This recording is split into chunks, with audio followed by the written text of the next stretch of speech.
what comes next in this book but the butt grabbing? Here's a clip of the first time it happened on camera. Anyway, season 1, episode 9. In the blue shirt, that is Michael grabbing one of the producers in the butt. So in the book, we find out from Andy that, and I think he said this at a reunion actually, that Michael had actually grabbed him on the butt as well. And Giselle and Candace and a producer all talk about the multiple times that Michael has grabbed people on the butt without their permission and how it has upset a lot of people. Why does Michael get away with what is, I think, legally considered to be some form as sexual assault? I don't know. Go ahead, Layla. Yeah. I started to do a video on this yesterday, but it was just kind of like too overwhelming to me to see. It was a producer, Lorraine Houghton, and she was saying how she used the term off the record. She was like, off the record. Is it right here? Right there here. it is. Lorraine Houghton Lawson. We had heard off the record that Michael had grabbed the asses of a lot of the gay men on the producing team. And so I kind of started feeling like, okay, when the case got dismissed, they said it was dismissed for lack of evidence. But then you have footage of him doing that to two people. You have him doing that to the cameraman right there. And then you have him doing that to Katie's boyfriend at the time, also in season 1. So when they say lack of evidence, that lets me know that Bravo didn't support that cameraman. Like they didn't submit the evidence of him doing that to other people. So I felt, and then when she used the term off the record, like, girl, what off the record? Like either it happened or it didn't. What you mean off the record? He been doing that. Yeah. She said a couple of things. I was looking at her like, okay. Yeah. I looked her up. I found her picture. She don't mess with Layla, her research. Yes. I was about to put her gifts in my video, but it was just kind of like too overwhelming for me. I was just like, you know what?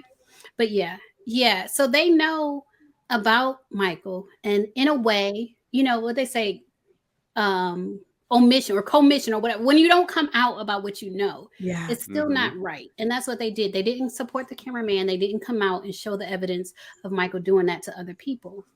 And I think it's money behind it.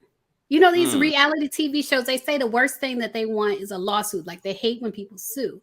So I felt like that's why they didn't support him, because he's not supposed to sue. Like they're filming reality TV. They have this agreement, like we're not doing lawsuits. Even with Candace, people were upset when Candace sued. So I feel like that's what it was. It was about business, money and business. But what about from an HR perspective? Is this company not liable? Like, are they not meant to protect their employees when they're being harassed on the job? I'll give you guys a story about me.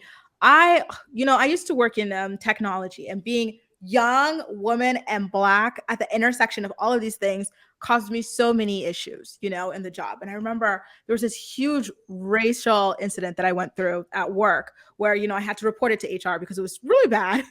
And so, the person was immediately fired for what they did, because if he was not fired, then the company would be a huge liability, for me suing them for like distress and harassment that you experience on the job and racism that you experience on the job. So why is this? Because I get the whole cast members not suing each other, but why is the company not protecting its own employees, especially when around the same time they go and fire a lot of Bravo employees in the name of racial justice, all of this stuff? Why is, I don't know, like sexual harassment, why is that not a protected thing? Like, I don't understand. I kind of think if it was a woman he did it to, it would have been protected, but because it was two men, like, when there's those type of things like assault against men, it's kind of like people don't look at it the same. Yeah, it's true. Facts were just spoken. Exactly. It's heartbreaking. By the way, thank you so much. Sorry, Kemper. Thank you so much, Trent, for the super sticker. Thank you so much for supporting the channel. What was that, Campfire, you were saying? This goes back to what I was saying about the inconsistencies that go on within the Real Housewives franchise, but also at Bravo, because we saw that a lot of people are saying, a lot of people were fired at Vanderpump Rules, but there are so many housewives that have had problematic things behind the scenes and on TV. They're just very inconsistent. Apparently, HR is probably within the house of Bravo when they really should have an outside HR handling all their stuff, because this still is a business. It's entertainment for us, but it's still a business. People are still getting paid. There are still people behind the scenes. And I'm sure that cameraman that was grabbed by Michael probably maybe was given some hush money or something like that, because he did file charges from what I recall. Yeah, He did. he filed charges. It went to whatever judge, and the judge was like, "There's not enough evidence," because he apparently the video was submitted, but he's recording the video, so it obviously it happened behind him, so it's not on video. Michael Mhm. actually grabbing him, and then Chris was there, but Chris happened to not actually see him grab him, so he Mhm. said it was not enough evidence, and they dismissed it. I was very disappointed by that. Real quick, Trent, your question didn't appear. I saw your comment. Please tag me in your question and I'll pin it up Yeah. for you. So my question for you, Kempire, not to put you on the spot or anything like that, but is this a form of discrimination when it comes to, the fact that these men that Michael targeted were specifically, gay? So is it kind of Bravo implicitly saying, listen, you're gay, you got grabbed by a man, so it's not harassment, it's not, a sexual assault because of this, because that's the message I get, and that's what makes it so dirty to me.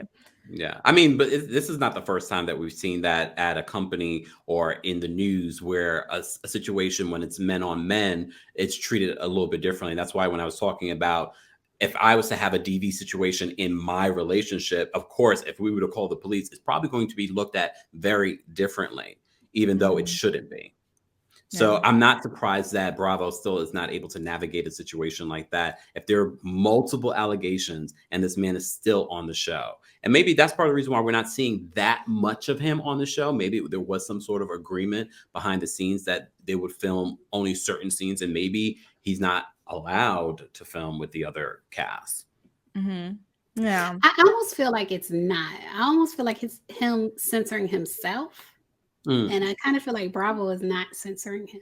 Like I really feel like Bravo dropped the ball on this, and I feel like it's more Michael like not wanting to be In in the this mess circle. anymore. Yeah, Yeah. that's my personal. But he's opinion. so messy. You saw the scenes earlier this season, him asking those questions about Juan Dixon. He's messy. He's been messy for a while. So part of me is sort of like, I see what you're saying, but there's a part of me like, he likes to be in the mess. He's not scared to get into the mess.